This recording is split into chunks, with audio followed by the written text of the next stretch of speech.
ایک اور حدیث بھی سنیے دلوں کو تھامتے ہوئے۔ اس حدیث میں نبی علیہ السلام نے کن لوگوں کا ذکر کیا؟ جو توحید والے بھی ہیں، حج، نماز، روزہ، زکوٰۃ بھی کرتے ہیں، لیکن ان تمام اعمال کے باوجود بندر اور خنزیر بنا دیے جائیں گے۔ یعنی توحید ہوتے ہوئے بھی انسان نمازی، حاجی، زکوٰۃ دینے والا، روزہ رکھنے والا ہوتے ہوئے بھی بندر اور خنزیر بن سکتا ہے۔ سنیے اور دل کے کانوں سے سنیے۔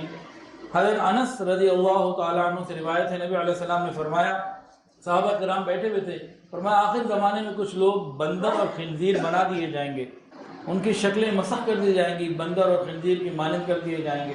صحابہ اس پیشین گوئی کے اوپر حیران ہوئے، پریشان ہوئے۔ پھر پوچھا، یا رسول اللہ، کیا وہ لوگ توحید کے قائل ہوں گے، اللہ کو وحدہ لا شریک مانتے ہوں گے؟ نبی علیہ السلام نے فرمایا کہ ہاں، اور آگے فرمایا کہ صرف یہی نہیں کہ توحید کے قائل ہوں گے، بلکہ نماز، روزہ، حج، زکوٰۃ وغیرہ یعنی اعمال بھی کرتے ہوں گے۔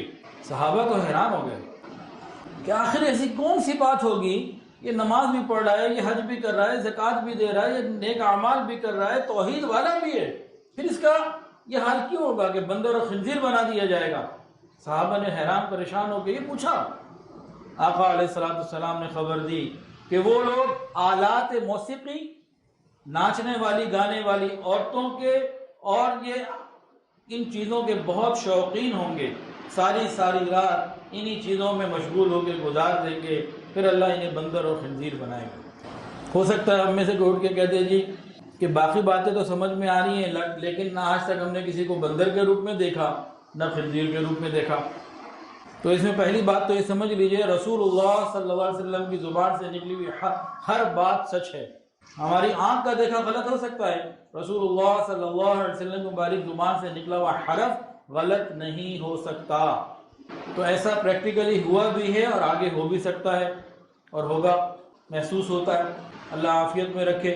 لیکن جو ہمیں نظر آ جائے گا اس بات کو سمجھنے کے بعد، وہ کیا ہے؟ دو جانوروں کے نام لیے، ایک بندر اور ایک خنزیر۔ کتے کا نام بھی تو لیا جا سکتا تھا، اور بھی کسی گدھ کا نام لیا جا سکتا تھا، بندر اور خنزیر ہی کا کیوں لیا؟ کوئی تو حکمت ہوگی نا اس میں۔ تو جو محققین ہیں انہوں نے فرمایا کہ بندر کا کام ہے نقالی کرنا، دوسروں کو جو دیکھتا ہے ویسے کرتا ہے، یعنی ایکٹنگ، ایکٹر نہیں ہوتا، بندر کا کام ہے ایکٹنگ کرنا۔ اور خنزیر یہ انتہائی بے غیرت، بے حیا اور دیوس قسم کا جانور ہے کہ اس کی بیوی کے پاس، اس کی عورتوں کے پاس، مادہ یہ خنزیر کے پاس کوئی بھی آئے اسے کوئی پرواہ نہیں، سب کے لیے دروازہ کھلا رہتا ہے۔ تو یہ دو چیزیں ان دونوں جانوروں میں موجود۔